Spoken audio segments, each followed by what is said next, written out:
All right, for today we are looking at Sad Pony Gorilla Girl by Shushu.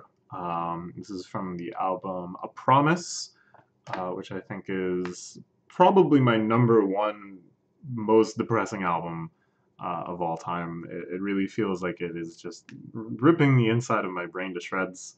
I avoid listening to it under a lot of circumstances just because it is so affecting. I remember telling a friend once, like, if I'm listening to this, like, something has gone wrong. And this track, I actually think is one of the gentler ones. It's the opening track. It's quite musical in a lot of ways. It has the kind of a recognizable format and stuff. So I'm letting you off easy. I'm letting you off easy, man. We could talk about this one. We could talk about this one. You know, it just gets sadder and sadder basically throughout the album. So what is this song starts with a really beautiful little acoustic guitar part, kind of in line with microphones. And in a lot of ways, I'd say this is sort of a similar energy, kind of a more manic, depressive sort of state, rather than the kind of miserable ahedonic depression. So if you don't really know, there's a really good part in Infinite Jest where he breaks this down. That ahedonic depression is like you are just disinterested in everything. You can't take pleasure. It's a like non-hedonistic depression, that is to say, hedonic. Like, so you can't take pleasure in anything. You have no interest in anything. Your passions have all died down. That's the kind of depression where you're just stuck in bed all day. And then it's known as like a lot of other things, but like kind of unipolar, major depressive disorder, manic depression, things along these lines. I'm not quite sure what is medically used anymore, but it's a much more of like an active, terrible feeling where you still kind of want to do things, you still feel like you should be able to enjoy things, you still have energy, but just like everything hurts mentally, like everything is just unbearable mentally. And that's what this album feels like. That's what this album just coats everything in the texture of. And it's really kind of sneaks up to you. The opening lines, you say I am loca because I am your girl, you say I'm stupid because I am your girl, are sung with this like really kind of fragile, shaky tenderness. And it feels like the song is, I mean, I say it sneaks up on you, because the song just does get wilder and wilder, but really it's like, as soon as you hear this, I think you're like, oh, there's no hope. Um, um, According to this, it's about him observing this relationship that is kind of disconnected from him. This is just sort of a story he's telling of someone else's life, which again is a little different than Phil Elvum, who's always kind of writing about things happening to him personally. But I think there's something very despairing when you're in this kind of mood, and then it feels like the whole world has just sort of lost it in the same way. That it feels very easy to assume that everyone else is going through the same things you are, and everyone else feels the way you are.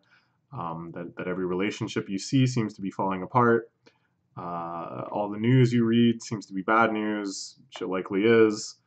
Um, and all of the things that should bring you joy, that should bring you some sort of peace and comfort, it's like you can suddenly see this texture on them that is just hellish. So this kind of simple story of people having this illicit relationship. Say to be quiet, but I want to tell the whole world. I am your secret love. I don't really know what's going on exactly here. I like my neighborhood. This is like kind of the anthem of the song. I like my gun, driving my little car. I am your girl and I will protect you. I don't know what that means. I really don't. It's just sort of this sort of manic mantra, I feel like, that the speaker is saying. What really breaks for me is after this line, where in this first kind of iteration, they're saying, "You say to be quiet, but I want to tell the whole world. But now I'm not going to be quiet, and I'm going to tell the whole block." And then it segues in a really amazing, disorienting, alien way into this just kind of spaghetti noise that's all like dark and synthetic and eerie, and it just sort of feels like these worms are just wriggling through your brain.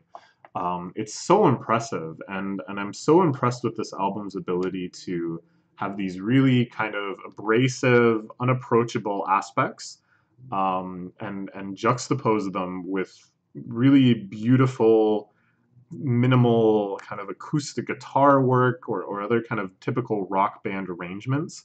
And it's not just sort of like a one-way relationship. That later those acoustic elements are made abrasive and made unbearable just through the sheer drone of them or the sheer loudness of them. And then the synthetic elements, the ones that were just kind of pure noise at other times, are brought down to kind of a melodic level. On this track, 20,000 Deaths for Various People, it has this really beautiful, kind of haunting, simple synthetic line that kind of reminds me of like the Yume Nikki soundtrack or things like that. So it's this sort of interplay, which I think is really amazing from a musician standpoint, that he has kind of seen both sides of both of these compositional techniques, and that he's free to shift and juxtapose noisy elements and peaceful elements, while varying all these different dimensions too. But it again just kind of has this almost sort of psychedelic experience where you're projecting your feelings onto the world, that like nothing is safe. You know what I mean? Like all these sort of melodic elements that you take for granted could turn on you, could become painful and noisy, and I don't know. It's fantastic. It's woven so deftly throughout this entire album. But yeah, so after this kind of noisy interlude, we're back to this anthem, which he sings with kind of increasing energy, increasing franticness and desperation, um, almost yelling at a point, and kind of clipping the mic almost a little bit. And it feels like something has happened. Again, it kind of reminds me of the Glow Part 2, where something unspeakable is represented in noise.